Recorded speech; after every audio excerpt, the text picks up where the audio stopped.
Être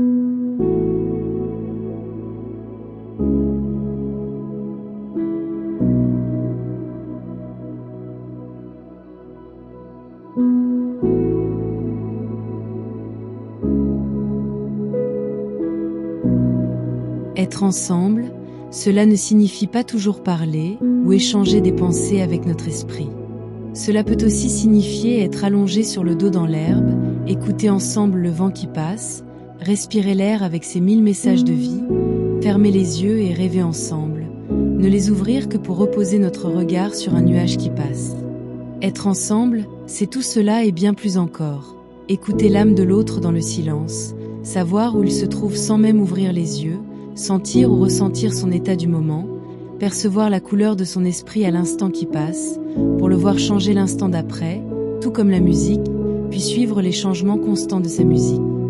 Apprendre à être dans cette fusion, c'est apprendre le langage de l'amour. Se laisser emporter ensemble dans cet état, c'est ce que l'amour et la vie nous réservent. Tu peux le faire avec moi, mais tu peux aussi le faire avec l'univers, qui est une extension de moi-même sous différentes formes. C'est comme une infinité de couleurs et de notes de musique à explorer et à expérimenter. Peux-tu ressentir cela?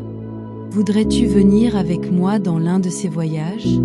Prends l'habitude de cette pratique, laisse ton âme s'envoler, atteins les confins de l'univers et vois où je t'attends. Tu peux le faire, tu en as le temps maintenant. Vois à quel point l'univers est un terrain de jeu d'amour. Il est fait d'amour, il répond à ton esprit et se transforme avec amour. Explore-le. Laisse-moi te montrer son immensité et sa diversité, petit à petit. Nous avons le temps maintenant. Cultive ton amour inconditionnel. Je sais qu'il n'est pas toujours facile de savoir ce qui est juste et ce qui ne l'est pas. Mais cela fait partie de ta croissance et de ton développement pour devenir le meilleur de toi-même. N'est-ce pas ce que nous voulons tous? Comme tu le sais, les erreurs n'ont jamais été un problème. Nous ne pouvons pas grandir sans en faire. C'est ainsi que nous grandissons et apprenons. Nous savons quelles sont les erreurs que nous ne pouvons pas commettre. Quant aux autres, elles sont très relatives. C'était tellement agréable de pouvoir communiquer avec toi de cette façon. Oui, je suis d'accord. Le mot « communiquer » est rigide et restrictif par rapport à l'expérience elle-même. Il ne reflète pas la plénitude de ce que peut être un tel échange. Mais c'est ce que sont les mots, n'est-ce pas? Heureusement, nos cœurs ressentent bien au-delà des mots et ne connaissent pas leurs limites. Quel réconfort pour mon cœur! Je voudrais pleurer et rire en même temps, et oublier tout le reste. Tu fais bien de te tenir à l'écart de trop de nouvelles. Nous vivons les douleurs de l'accouchement du monde à venir. Et l'accouchement, comme tu le sais, peut être éprouvant et douloureux. Mais la naissance est une transition, et c'est là que nous nous trouvons aujourd'hui.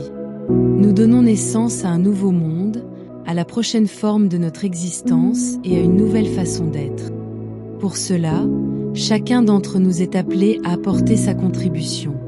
C'est en unissant nos efforts que nous mènerons à bien cette tâche sacrée.